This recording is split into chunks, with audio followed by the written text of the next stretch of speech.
Some moments are so small they are meant to disappear. A spilled drink, a raised voice, a child acting out in a room full of people who believe money makes them untouchable. In places ruled by quiet power, these moments are erased quickly. Fresh linen replaces stained cloth. Apologies are whispered. Staff disappear before anyone important feels inconvenienced. That is how order is maintained. But on this particular night, inside one of the most exclusive restaurants in the city, a small moment refused to vanish. And because it refused, 3 lives, each trapped in their own kind of silence, were forced onto a collision course that would change them forever. Before we go any further, take a moment to like this video, subscribe to the channel, and tell us where you're watching from. Your support helps these stories travel farther, reach the right hearts, and keep voices like this alive. Every like and comment truly makes a difference. The restaurant was called the Onyx. It was the kind of place where the lighting was soft enough to flatter secrets, and the silence between conversations was as carefully curated as the menu. Every glass shone, every surface gleamed, every mistake was quietly erased before it could be noticed. The people who dined here didn't raise their voices. They didn't have to. Power hummed beneath the surface, invisible but unmistakable. Maya Richardson knew the rhythm of this place better than most. For 3 years, she had learned how to move through rooms like this without leaving fingerprints behind. Her back stayed straight. Her eyes remained respectful but distant. Her footsteps barely whispered against the floor. To the guests, she wasn't a person. She was function, a conduit for wine. A quiet presence meant to fade from memory. That invisibility wasn't weakness, it was survival. Maya's life depended on balance. Her job paid the bills. Her paycheck kept her daughter in school. Her silence kept her safe. In her pocket that night was a folded letter she hadn't opened in days. Official, heavy. The kind of paper that carried consequences. Immigration didn't care about dignity or effort. It cared about dates and documents. So Maya followed the rules, until the glass tipped. The wine didn't fall suddenly, it tilted. Slowly, deliberately. Deep red liquid spread across the white tablecloth, soaking into fabric that cost more than Maya's monthly rent. The stain bloomed outward, impossible to ignore. The child responsible didn't gasp, didn't apologize, didn't look afraid. She leaned back in her chair and watched. Around the table, conversation died mid-sentence. Forks froze halfway to mouths. Eyes shifted, not toward the mess, but toward the man seated across from her, Han Jaquan. His presence alone bent rooms around him. He didn't need to speak loudly or gesture sharply. His reputation arrived ahead of him, clearing space, silencing resistance. The girl was his daughter, and she knew exactly how much power that gave her. If you're enjoying this story so far, please take a moment to like the video, subscribe to the channel, and share where you're watching from. It helps the channel grow and allows us to keep bringing you powerful stories. Like this one. "Clean it," the girl said. Her voice was calm, almost bored. That was the cue. Normally, this was where Maya moved. Apologies offered. Linen replaced. The moment erased. But Maya didn't step forward. She stood still. She felt the familiar pull of fear rise in her chest. The instinct to shrink, to comply, to disappear. Years of experience told her what happened to people who disrupted rooms like this. But she looked at the child again, really looked. What she saw wasn't cruelty. It was loneliness, sharpened into a weapon. "That wine," Maya said evenly, "has been waiting longer than you have." The girl's fingers tightened around the stem. That wasn't part of the script. "What did you say?" the child asked. Maya met her gaze. "I said it matters," Maya replied. "Even if you pretend it doesn't." The room felt smaller suddenly. Jaquan's attention sharpened. His dark eyes lifted from the table to the woman standing across from him. Most people avoided that look. Maya didn't. Before we continue, don't forget to like this video, subscribe to the channel, and drop a comment telling us where you're watching from. Your engagement helps build this community and ensures more meaningful stories reach people who need them. She's testing boundaries, Jaquan said quietly. His voice wasn't raised, but it carried weight. It was the sound of a man used to obedience. Maya nodded slightly. No, she said. She's asking if anyone will stay. That earned her a reaction. You're overstepping, Jaquan warned. Maya reached into her apron and removed a folded napkin. She placed it, not on the table, but into the girl's hand.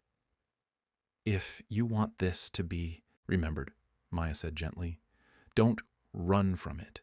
Stay. The girl stared at the napkin. Her confidence wavered. For the first time that night, she looked unsure. Seconds stretched. The entire restaurant seemed to wait. Slowly, the girl pressed the napkin into the stain. The red spread, but something else disappeared. The tension, the challenge, the need to destroy. Jaquan said nothing, but something inside him shifted. Maya returned to her duties as if nothing had happened. But everything had changed. She felt it in the way the air followed her, in the way eyes lingered longer than before. That night she went home expecting consequences. A call from her manager, a warning, termination. None came. Instead, 3 nights later, a black sedan waited outside her apartment. Rain streaked the windows. The rear door opened.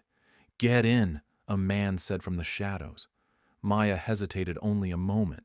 She stepped inside.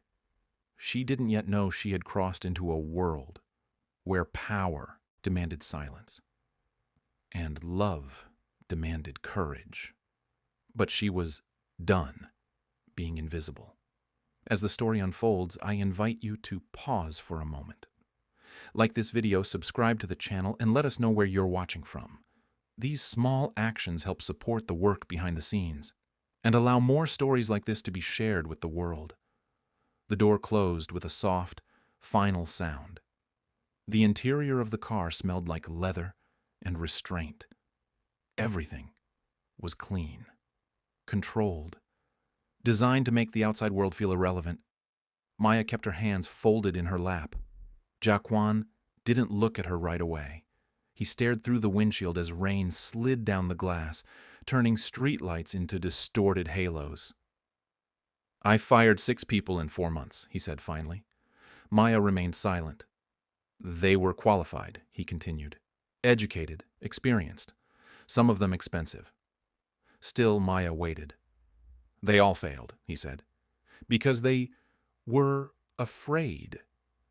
He turned then, studying her with unsettling precision. You weren't, Maya chose her words carefully. I wasn't thinking about you, she said. I was thinking about her. Jaquan's jaw tightened, not in anger but recognition.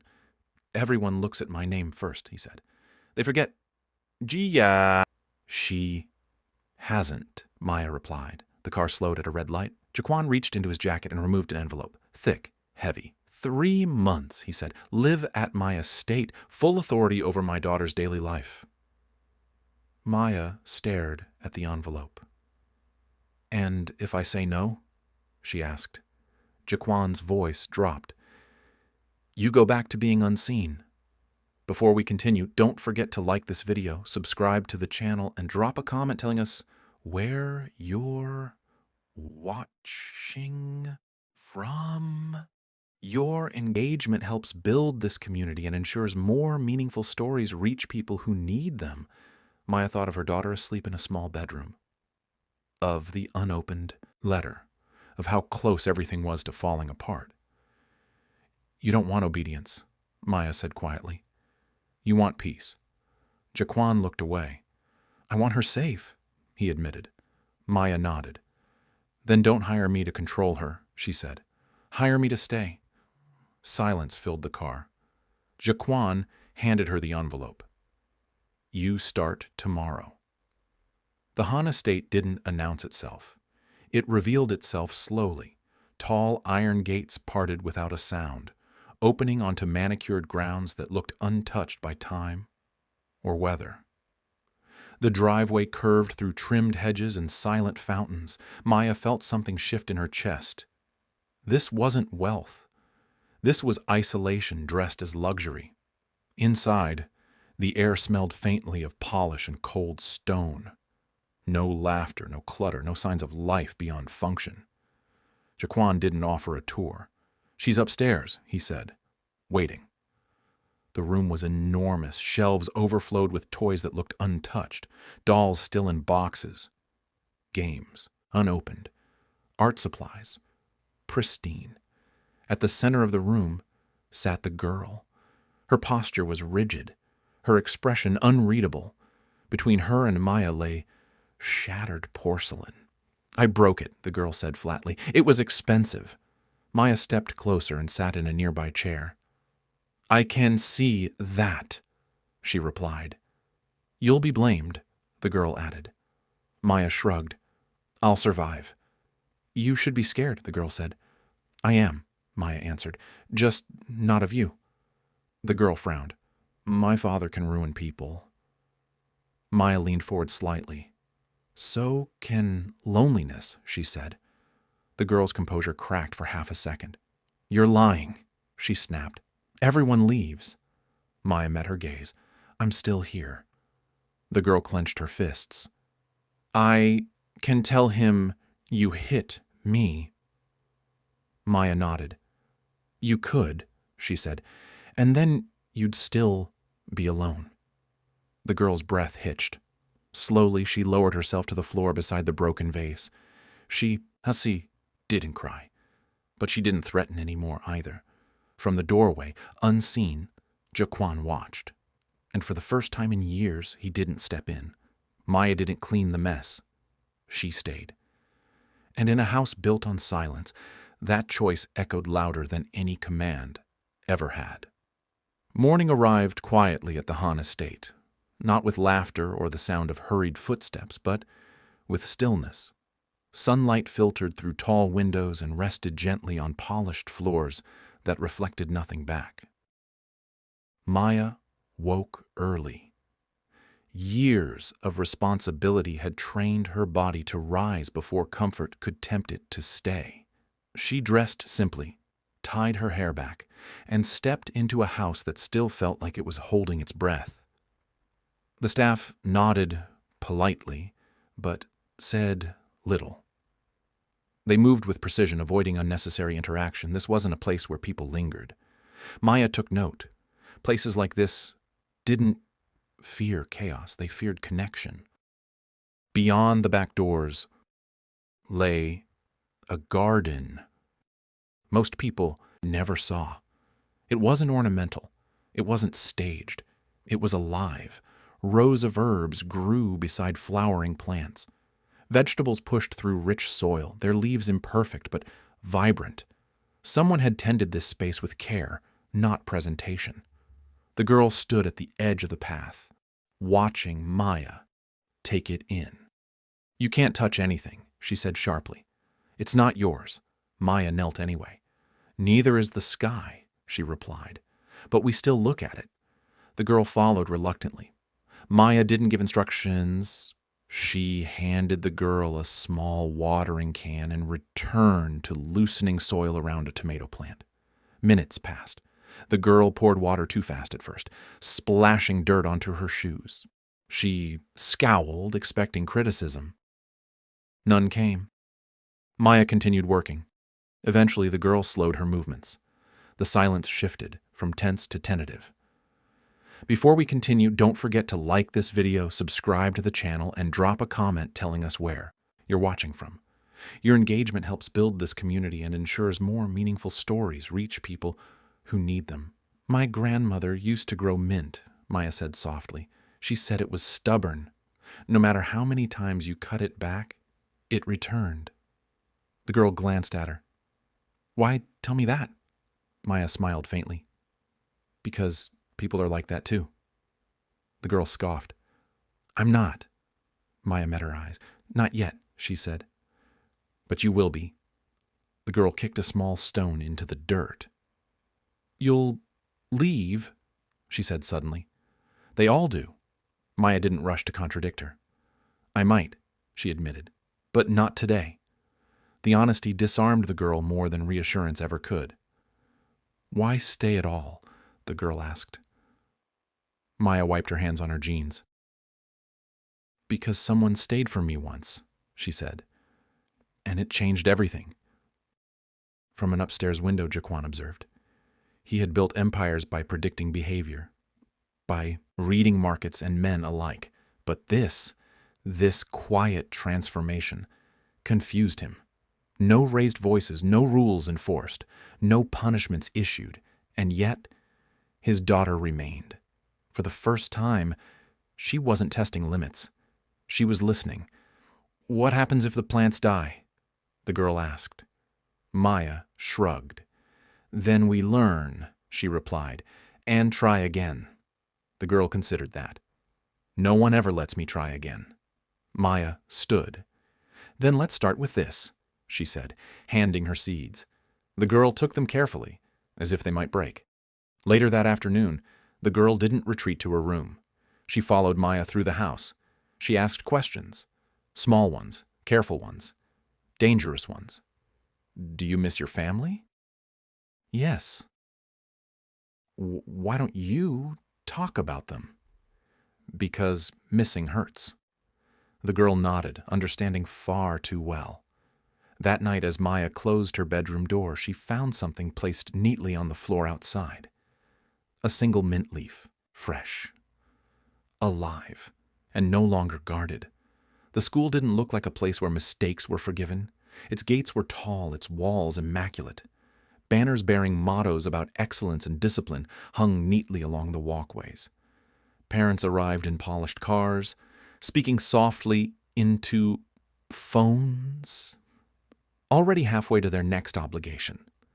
Maya noticed the way conversations paused when they arrived, not because of her, because of the child walking beside her. The girl's posture stiffened the moment they stepped out of the car. I don't want you here, she muttered. Maya didn't take offense. I know, she replied. That's why I came. They were escorted to the head administrator's office without waiting. That alone told Maya everything. Inside, 3 adults sat behind a long desk, faces composed, voices rehearsed. There was an incident, one of them began. The girl crossed her arms. They provoked me, she said flatly. Your reaction was inappropriate. The administrator replied. Threatening language. Destruction of property. Maya listened closely. What exactly did she say? Maya asked. The administrator hesitated. She told another student, he said carefully, that their family could be removed from the country. Silence followed. The girl's jaw tightened. That's unacceptable, the administrator continued. Regardless of influence. Influence. Maya felt the weight of that word settle heavily in the room. The girl stared at the floor. For the first time since Maya had met her, she looked small. Before anyone else could speak, the door opened. Jaquan entered. The air shifted immediately. Apologies followed him like shadows. Before we go any further, take a moment to like this video, subscribe to the channel, and tell us where you're watching from. Your support helps these stories travel farther, reach the right hearts, and keep voices like this alive. Every like and comment truly makes a difference. Is there a problem? Jaquan asked calmly. The administrators straightened. They repeated the incident more cautiously this time, choosing words that softened responsibility. Jaquan listened. Then he nodded. My daughter will not be punished, he said. Maya turned toward him. She will, Maya said quietly. Every head snapped in her direction. Jaquan's eyes narrowed. This is not your place, he warned. Maya stood. It became my place when you asked me to stay, she said. You don't Discipline her with fear, Maya continued. She already has too much of it. Jaquan scoffed. She needs to understand consequences. She needs to understand accountability, Maya corrected. There's a difference. The administrator shifted uncomfortably. We simply want time, Maya said, raising a hand gently. Please. The room froze. Maya turned to the girl. Did you say those words because you meant them, she asked. Or because you knew they would hurt? The girl swallowed. Both, she whispered. Maya nodded. Then you apologize, she said. Out loud. Jaquan's voice hardened. You will not force... I'm not forcing, Maya replied. I'm inviting. The girl's hands trembled. She looked at her father. He didn't intervene. Slowly, she turned back toward the administrators. I was wrong, she said, voice unsteady. I shouldn't have said that. I'm sorry. The words landed heavily. No one applauded. No one smiled. But something fundamental shifted. The administrators nodded. That will be sufficient, one said. Jaquan said nothing. In the car ride home, silence pressed in. Jaquan finally spoke. You embarrassed me, he said. Maya didn't flinch. I protected her, she replied. He gripped the steering wheel. You don't understand what exposure costs. Maya turned toward him. I understand what silence costs, she said. I live with it every Maorican day. Jaquan exhaled slowly. She's all I have, he admitted, and I am failing her. The girl sat very still in the back seat. Maya's voice softened. Then let us help you, she said. Don't turn this into a battlefield. Jaquan said nothing more. But that night, he didn't fire Maya, and that mattered. Later, as Maya tucked the girl into bed, the child spoke quietly. You didn't choose him today, she said. Maya smiled. I chose you. The girl closed her eyes. And for the first time, she slept without locking her door. The Han estate never truly slept. Even at night, the lights along the perimeter glowed softly, security cameras humming like mechanical insects. Somewhere beyond the walls, Seoul moved on. Cars passed, lives unfolded, people loved and lost without consequence. Inside the mansion, silence ruled again. Maya sat at the small desk in her room, the immigration letter unfolded in front of her. The words hadn't changed, but tonight they felt heavier. More final. She hadn't told Jaquan. She hadn't told the child. She told herself she would soon. But soon was a fragile thing. A soft knock interrupted her thoughts. Not security, not staff. 3 gentle taps. She opened the door to find the girl standing there, barefoot, holding something wrapped in a silk scarf. I couldn't sleep, she said. Maya stepped aside. They sat on the floor together. The girl placed the bundle between them. My mother's things, she said quietly. No one touches them.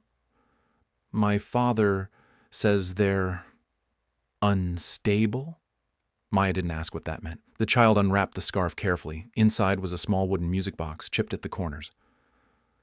She used to play it, the girl said, before our Basaini Brosnoa Kaorki. Maya wound the key. A slow, uneven melody filled the room. The girl's eyes glassed over. She died, she said flatly. But nobody talks about how. Maya felt her chest tighten. Do you want to? She asked. The girl nodded. As the story unfolds, I invite you to pause for a moment. Like this video, subscribe to the channel, and let us know where you're watching from. These small actions help support the work behind the scenes and allow more stories like this to be shared with the world. They say it was illness, the girl continued. But she wasn't sick. She was tired. Maya didn't interrupt. She used to cry in the bathroom, the girl said. I'd hear it through the walls. When I asked my father, he said, strong women don't cry. The words landed like stones. One night, the girl whispered, she didn't come back. Maya closed her eyes briefly. She didn't die from illness, the girl said. She died from being invisible. The music box clicked to a stop. The girl's breathing hitched. I thought if I broke enough things, she said, voice cracking, someone would notice. Maya pulled her gently into her arms. For the first time, the child didn't resist. She noticed, Maya whispered. I promise you, she noticed everything. The girl sobbed then, deep, body-shaking sobs that had been waiting years for permission. Jaquan stood outside the door. He hadn't meant to eavesdrop, but when he heard the crying, he froze. The words pierced him, each one undoing years of armor. His wife's tears, his daughter's loneliness, his own silence. He pressed his hand against the wall, steadying himself. For the first time since his wife's death, he didn't retreat. He knocked. Maya opened the door slowly. Jaquan's eyes were red. I didn't know, he said. Maya met his gaze. You didn't ask, she replied gently. The girl sat up. You chose your power over her, the girl said, voice trembling but strong. And then you chose it over me. Jaquan knelt. The action shocked even him. I didn't know how to be anything else, he said. I thought if I was strong enough, nothing could hurt us. The girl shook her head. You were strong, she said. Just not kind. Jaquan bowed his head. I failed you, he said.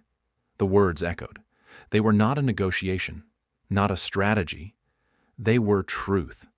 Maya watched something inside him collapse, and something else rise in its place. I don't know how to fix this, he admitted. Maya spoke softly. You don't fix grief, she said. You live with it honestly. Jaquan looked at Maya. I want you to stay, he said. Not as an employee, as family. Maya's throat tightened.